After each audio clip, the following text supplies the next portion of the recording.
నమస్తే, welcome to our channel. మన నూటొక్క జిల్లా అందగాడు నూతన ప్రసాద్ గురించి మనందరికీ తెలిసిన విషయమే. నూతన ప్రసాద్ గారు తన నిజ జీవితంలో ఎంత సిస్టమేటిక్ ఉండేవాడు, వృత్తిపరంగా ఎంతో శిఖరాలు చేరారు.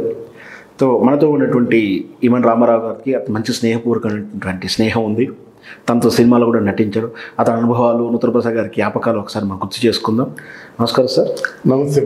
నేను నెక్స్ట్ ప్రశ్న అదే అడదాం అనుకున్నాను. తరచు ఇండస్ట్రీలో ఆ వాక్యం వినిపిస్తూ ఉంటుంది. అవునవును. ఆయన లేకపోవడం వలన కానీ ఇంకొకటి జనరల్గా ఒక అతన్ని తొక్కేసి ఇతడు పైకి వచ్చాడని మాట వింటూ ఉంటాం.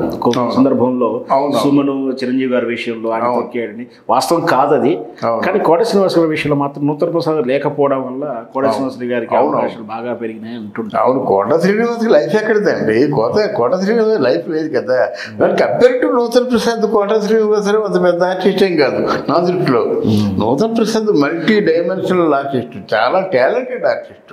అవును, ఏ సినిమా చేసినా వాయిస్ కూడా ఎంత పెక్యులర్ వాయిస్ అండి, ఎంత మంచి డిక్షన్ అయింది ఆయన వాయిస్.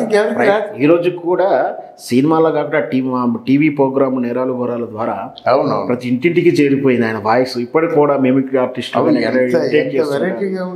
డ్రామాటిక్ గా చెప్పడం.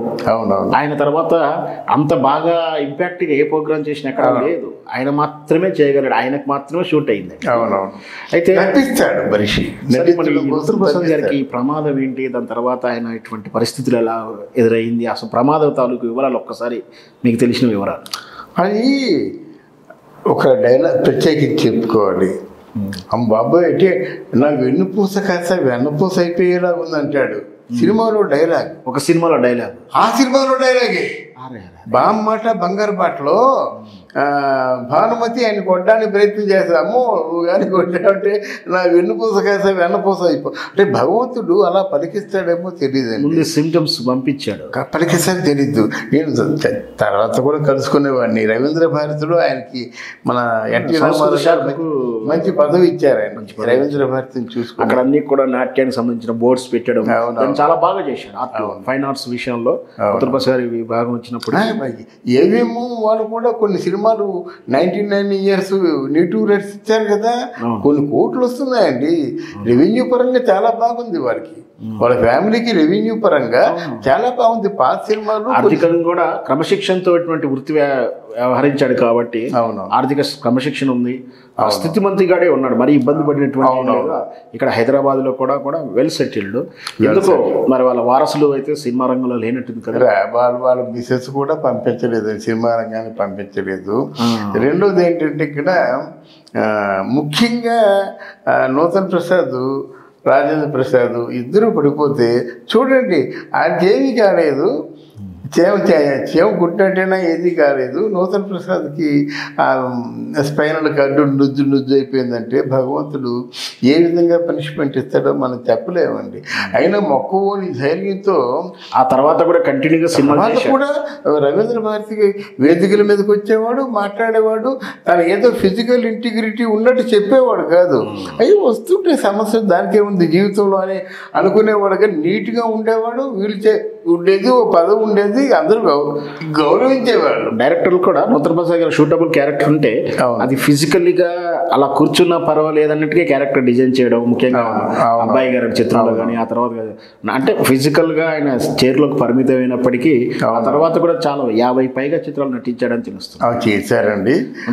ఫైనాన్షియల్గా లోటు లేదండి, ఫైనాన్షియల్గా చాలా మంచి పొజిషన్లో ఉండేవాడు. పైగా నాతో ఎప్పుడు అనేవాడు, నేను ఎప్పుడు కూడా క్యారెక్టర్లు అడగలేదు, అవే వచ్చాయి నా ఇంటికి. మేము ఏ రోజుకి కూడా నేను ఖాళీగా లేను, ఇప్పటికి కూడా లేను. ఫిజికల్గా చైర్లో పరిమితమైనప్పటికీ ఇప్పటికి కూడా ఎప్పుడంటే మేము అడిగేవాళ్ళం, సార్ రేపు షూటింగ్ పెట్టుకుందామా, డబ్బింగ్ పెట్టుకుందాం అంటే బిజీగా ఉందనేవాడు అని చెప్పేవాడు. ప్రతిరోజు ఏదో ఒకటి ఉంటుందిరా, నేనైతే కళామతులు నమ్ముకున్నాను, నా క్రమశిక్షణతో ఉంటానంట అంతే. అంటే ఆ తర్వాత కూడా కంటిన్యూగా బాగా చిత్రాలు చేశాడు. ఆయన ఫ్లోర్లోకి ఎంటర్ అవ్వగానే నమస్కారం పెడతాడండి.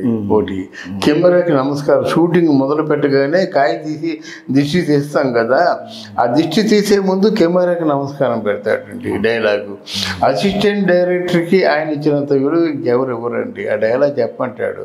డైలాగ్ ఎలా విషయంలో మాత్రం చాలా జాగ్రత్త తీసుకో, ఎలా చెప్తే ఎలా ఉంటుందని అసిస్టెంట్ డైరెక్టర్ని కూడా కలుపుకుంటాడు.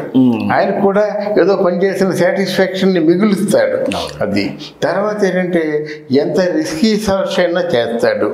అంత పిల్లలు కుట్టాడనుకోండి పడిపోతాడు, పడిపోయి ఇక్కడ దెబ్బలు తగ్గుతాయి అయినా వాళ్ళకి లెక్క చేయడం మాట. పౌరాణికం చేశాడు, క్యారెక్టర్ రోల్స్ అంటే ఒక పొలిటికల్ లీడర్గా చేశాడు, ఒక కామెడీ ఆర్టిస్ట్గా చేశాడు. అవును, అసలు అతను ఏది చేయలేదు, అన్ని రకాలుగా అన్ని రకాల పాత్రలు.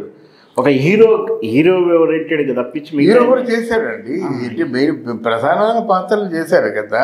అవును, స్టార్టింగ్ కెరీర్లో చేశాడు. కానీ ఇక్కడ ఏంటంటే ఆయన ఒక మంచి కళాకారుడు అండి. మన తెలుగు అంటే అరుదుగా ఉన్నారు అలాంటి వాళ్ళు, అరుదుగా ఉన్నారండి. తర్వాత ముఖ్యంగా దెబ్బల్ని రంగనాథ్ చివరిలో క్లైమాక్స్లో నూతన్ ప్రసాద్ని తలకాయ పట్టుకొని లేపుతారు అన్నమాట. లేకపోతే మీరు చూడేస్తామంటే చెయ్యి యాక్షన్ ఇవ్వండి అని చెప్పాను. చూడేస్తాము, జస్ట్ అక్కడ మేము మమ్మల్ని టైట్ క్లోజ్కి వెళ్ళిపోతాం అంటే ఎవరు కనపడరంటే, లేదండి చూలు తీసేయండి, ఒక్క ఫ్రాక్షన్ ఆఫ్ సెకండ్ ఉన్నా సరే చాలు షార్ట్ భరిస్తా అని చెప్తే ఇలా ఎత్తే టక్మ తీసాను షార్ట్ అన్నమాట. ఎంత ఎఫెక్టివ్గా వచ్చింది తెలుసండి. అంటే అంత రిస్క్ చేస్తాడు. ఆ పేరుకి నిజంగా నొక్కేస్తే ఏమైపోతాడు, పొరపాటున కానీ రిస్క్ చేస్తాడు.